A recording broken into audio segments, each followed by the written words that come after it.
war degdeg ah oo hadda soo dhacay ayaa waxa uu sheegayaa in gacanta lagu dhigay tuhunsanaha ugu weyn ayaa waxaa la sheegayaa in hadda ciidamada Kenya ay gacanta ay ku dhigeen ayna soo qabteen haddana loo gudbiyay qaybta DCI ama qaybta baarista dambiyada.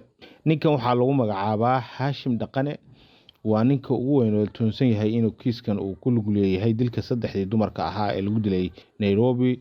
waa gabar iyo hooyadeed iyo gabar ay habaryar tahay. Muddooyinka ugu dambeeyay aad ayaa loo baadigoobayay waxayna ahayd dhacdo runtii si weyn u taabatay dadka ku nool gudaha dalkaasi Kenya.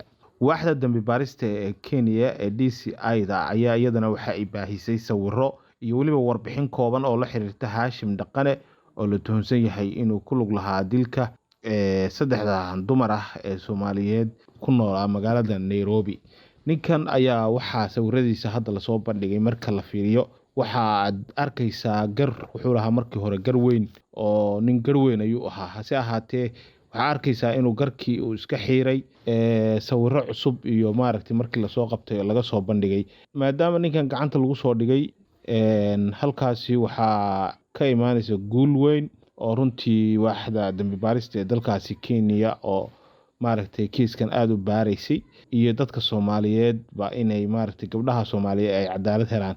Intaba waxaa kaloo la filayaa markii ninkan la wareysto oo waaxda dambi baarista shaqadeeda ay qabsato oo ninkan ay wareysato in la kala ogaan doono kiiska inuu ninkan ku kooban yahay oo kaliya oo wax isaga ka dhashay ama ka yimid kaliya inuu yahay, iyo in la ogaan doono in wax dad kale ka dambeeyaan oo isaga la isticmaalay in la kala ogaan doono. Runtii kiiskanna waa qofka kaliya oo furaha u ah qaybta dambi baaristu waxay heli karaan meesha kaliya maaragtay raadraaca rasmiga ah kiiskan sidoo u dhacay iyo meesha laga soo abaabulay iyo cidda soo abaabushay la ogaan doono. Warkaasi hadda ayuu soo dhacay. Warbaahinta Kenya ayaa qoraysa, NTV qoraya, Citizen TV sidoo kale isna qorayo. Baraha bulshadana Soomaalidu si weyn ayay maaragtay ugu wadaagayaan oo maaragtay loo wareejinaya.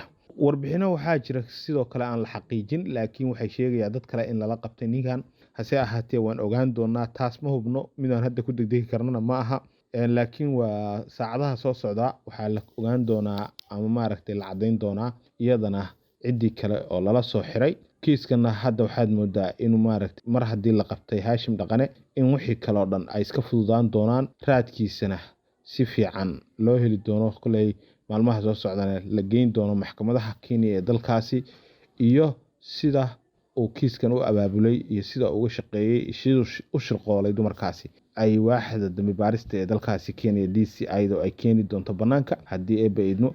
Wixii ka soo kordha waxaad kala socon doontaa Rasmi Radio. Fadlan daawade haddaad ku cusub tahay barahayaga bulshada oo aadan horey noola joogin ku soo biir channelka, subscribe noo saar, Facebookna noo follow garee. Mahadsanidin.